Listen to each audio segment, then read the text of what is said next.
Old school value investors like Buffett created their valuation models before tech was even tech.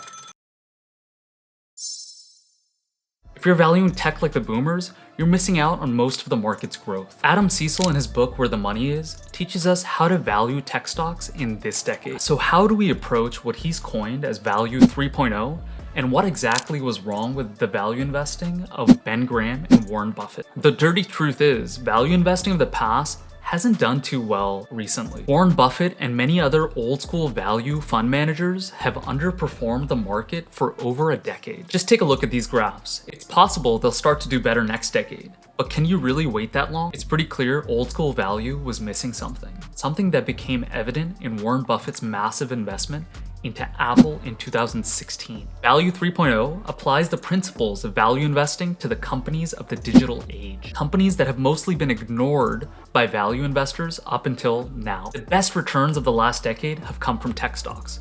That is where much of the future of the world lies.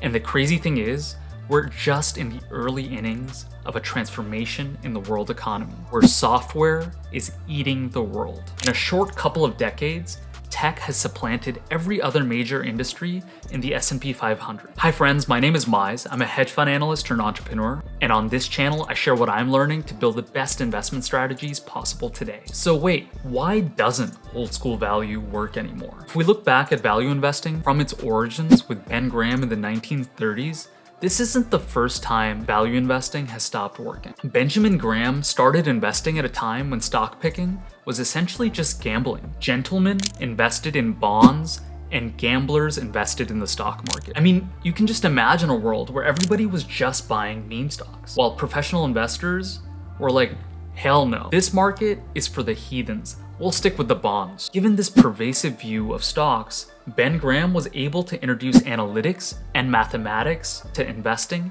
and make money doing it. He championed an investment style which would later be called net investing, investing in companies that had more current assets on their books than they had liabilities and equity. This type of investing made a lot of sense when Graham started investing in the 1930s amid the Great Depression. By buying companies below their asset values, he ensured he made money even when companies were shut down and liquidated. This kind of investing, where you only look at the hard assets of a company to the exclusivity of almost everything else, is what Adam Seesel calls Value 1.0. That sounds solid. What's wrong with Value 1.0? If you tried Ben Graham's net investing today, you'd have a really difficult time. It's nearly impossible to find stocks that still have these characteristics anymore. Net investing was such a simple form of investing that it's been picked over by computer algorithms, leaving nothing for the individual investors. Luckily, Warren Buffett took Graham's learnings and, with the help of Charlie Munger, built what we know as value investing today. Surprisingly, the best investment that Ben Graham ever made was an investment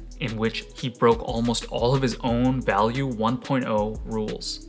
And that's because it was one of his first Value 2.0 investments. Warren Buffett's investment strategy, what we know as value investing today, is Value 2.0, where instead of focusing on the current assets of a company, you focus on finding wonderful companies at reasonable prices. Companies that you can invest in today and know you will have a long road of growth ahead, where they would be able to grow their profits along with their revenues. Geico is a perfect example of this type of Value 2.0 investment. When Warren Buffett invested in it, it was only in 15 states and had less than 1% market share in many of those states. Geico became one of Warren Buffett's best investments. Customers always look for the cheapest option when it comes to car insurance. As a low-cost provider with margins triple the average insurance company, in an environment where customers only cared to buy insurance because it was legally mandated. As a result, Geico had a long runway. This was because they didn't employ a large sales team, allowing them to maintain margins that other insurance companies didn't have. Geico would continue to grow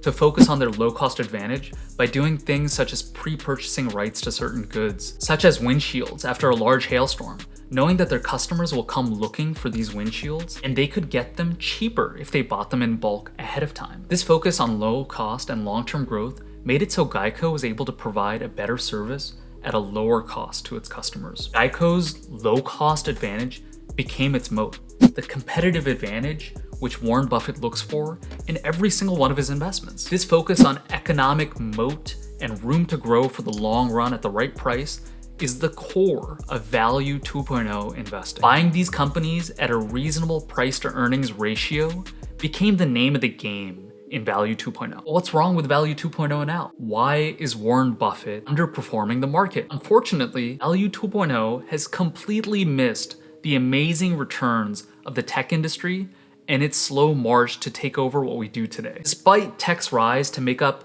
nearly a third of the S&P 500's value, no value investor was buying Amazon or Google, as they never reached the prices that made sense to them. Just take a look at this chart showing Amazon's price to earnings ratio as the stock continues to rise 100-fold and more. Let me stop you right there. How are you going to invest in a company that's worth 200 times its earnings last year and still call yourself a value investor? The thing is, you're not really paying 100 times earnings for Amazon. You're paying 100 times GAAP reported earnings. Amazon's actual earnings power is much higher, but it's obscured by SEC mandated GAAP accounting. GAAP stands for Generally Accepted Accounting Principles. Unfortunately, these principles heavily underestimate tech company earnings. So how is it that GAAP underreports tech earnings? Let's say a steel producer spends $100 million on a new steel plant. In that situation, only $5 million of that is actually considered an expense for that first year where they spent $100 million, because that plant will have a useful life of 20 years or more. Whereas if a tech company spends $100 million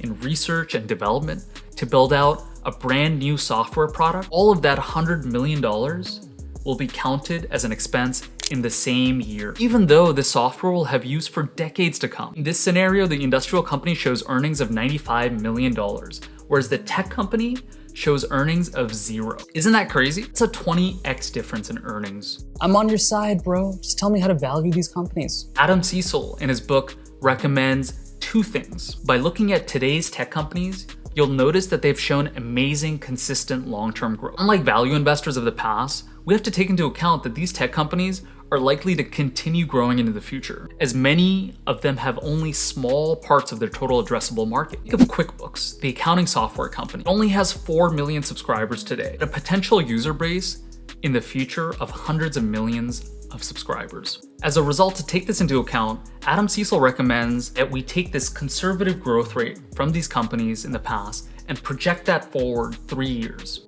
The second thing he recommends is to apply a more reasonable profit margin to these companies.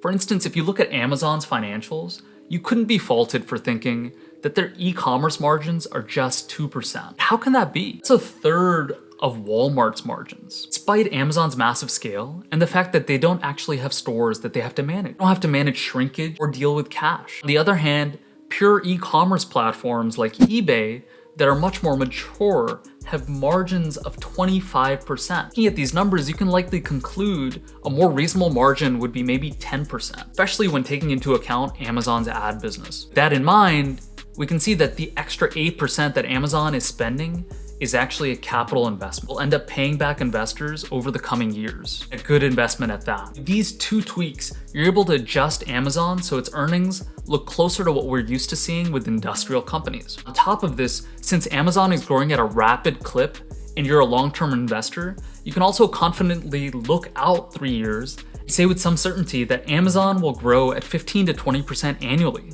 because it's proven 30 to 40% growth over the last decade. Plugging these figures into Amazon's current financials, you'll find an adjusted price to earnings ratio for Amazon closer to 12 instead of the 100 you'll see on Yahoo Finance. That looks like a great deal for a company like Amazon. Now, I can go a lot deeper into the Value 3.0 framework by Adam Seesel, and I'll plan to in a future video, so definitely subscribe and click the bell icon so you can catch that video. But in the meantime, I haven't answered the question you're really wondering about. That is why you should be buying cheap tech stocks in the middle of this market crash. There are 3 simple reasons. First, there's growth, because it's real and it continues into the future. These are amazing companies that have huge moats and pricing power, essentially making them inflation-proof. For example, ask yourself, how much money would you be willing to pay to continue to be able to use Google search? A recent survey found that's nearly $7,000 a year for American users. Google will be able to increase pricing if their costs go up without any issue. Next, the average margin for US companies has only been around 7% until tech companies hit the scene. Now, it's not uncommon to see gross margins of 90% or more. Investing in companies with so much cushion provides a level of safety that's hard to find elsewhere in the stock market. If you want to learn more about how to find the next Amazon, check out my video on the spawner framework here, or my in-depth Value 3.0 video right here.